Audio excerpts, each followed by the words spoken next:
case.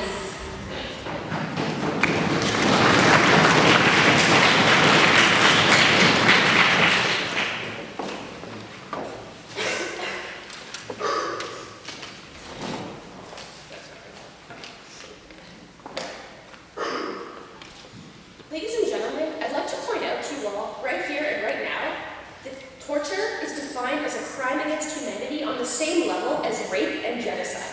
And I assure you, and I will prove to you, ladies and gentlemen, that there is a very good reason for that. And the focus of my case here today is really going to be about the moral aspect of this case and how we are in fact losing our humanity through torture, ladies and gentlemen, and why that is in fact a problem. So our government has begged us to bring it up, so I'm going to. Then I'm going to go into a refutation of side government's points, and from there rebuild my partner's fabulously brought forth points. So let's go into my constructive argument here today, ladies and gentlemen, a loss of humanity.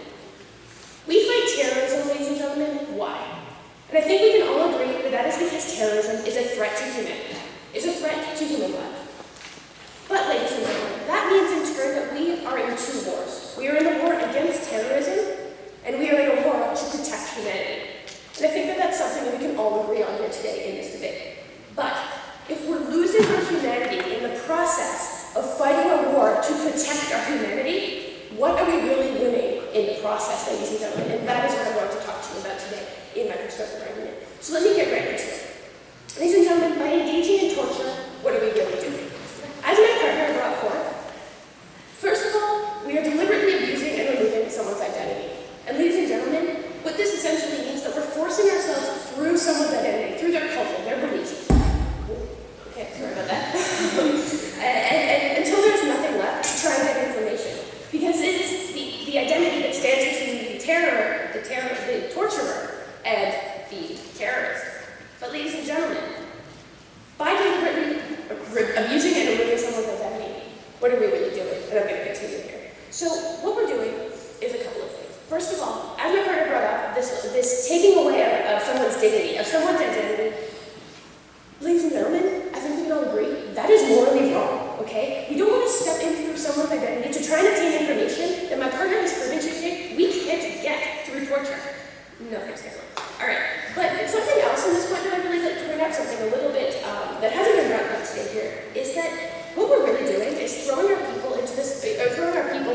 into a new mindset that is potentially irreversible by using torture. And an example of this is Israel in 1999.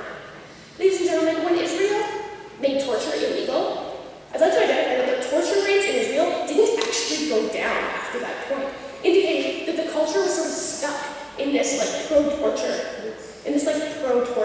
mindset. And we don't want to be entering in that mindset, sure enough.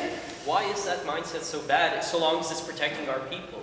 Yeah, I'm going to get to that in a second in refutation, why it's actually not protecting our people, but just give me a second on that.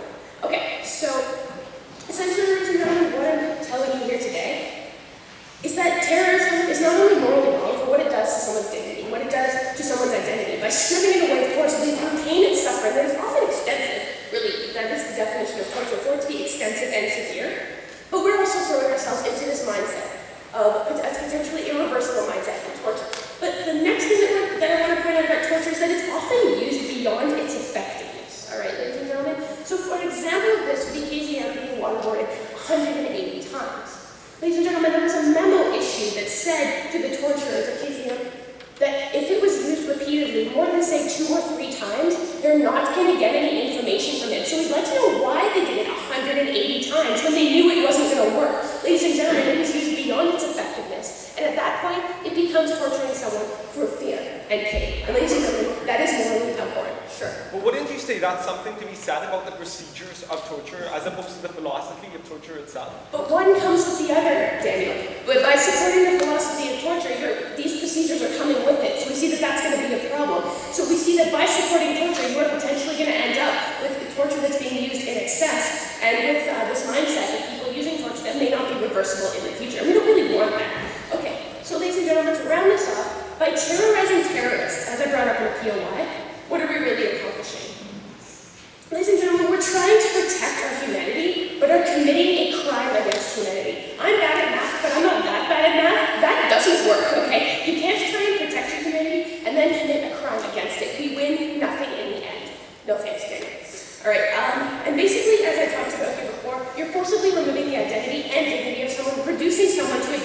fun and a game. Ladies and gentlemen, again, morally abhorrent. And I'm going to discuss in my refutation why the dignity of these people does actually apply. So just give me a minute there.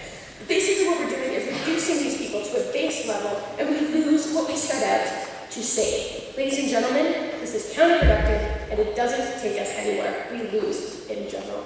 Ladies and gentlemen, I'd like to move on to my refutation here today of what Daniel brought forth. And he had this one point about the principles of justice. So we talked about a lot of things here.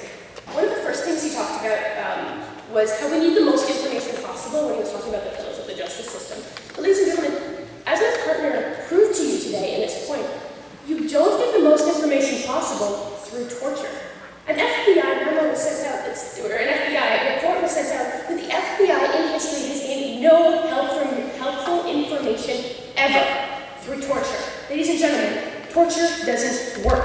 We can see in the proof that there is no helpful information that has been given from the FBI, and we don't see any helpful information really that has been presented. As my partner brought forth with examples in Iraq, we have seen, the address books given by the people that were being tortured were really what provided the information that was used, but these address books were volunteered before they were tortured. So any information that was gained wasn't actually through torture. Did you have a POI now? Okay. So I'd like to move on. So then we talked about how we must do this to uphold the safety within our country. Ladies and gentlemen, okay.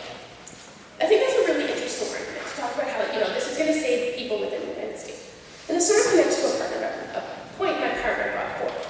In turn, by using torture, we are harming ourselves, ladies and gentlemen, by polarizing the people that these terrorists actually work for, that these terrorists are from. So, ladies and gentlemen, this connects to exactly what Daniel said next. Is like, they don't care about our dignity. They don't care about American citizens. But, ladies and gentlemen, the countries, they care about their own citizens' dignity, ladies and gentlemen. And that would be hence the potential for this retaliation, and hence the potential for the danger for American citizens in the future. We don't see that torture is directly going to help American citizens. We see that torture is potentially going to hurt them. Okay. So I'd like to rebuild some of my partner's points here today. So the first point that my partner brought up was about how torture doesn't work.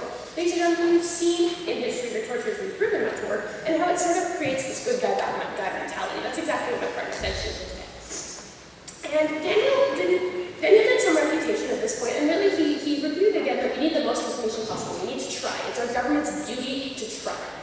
Ladies and gentlemen, it's our government's duty, we all agree here today, to protect our citizens. But as my partner brought up, and almost the first thing he said is that, as my partner brought up, and almost the first thing he said here today is it's the government's duty to protect your citizens. But the torture isn't the way to protect your citizens, because in turn, you are harming them, ladies and gentlemen. It's been clearly pointed out here today. And then he said we need to try. But ladies and gentlemen, we don't need to try. We don't need to try and remove the identity forcibly from people to do something that is morally abhorrent against people across the world, and it doesn't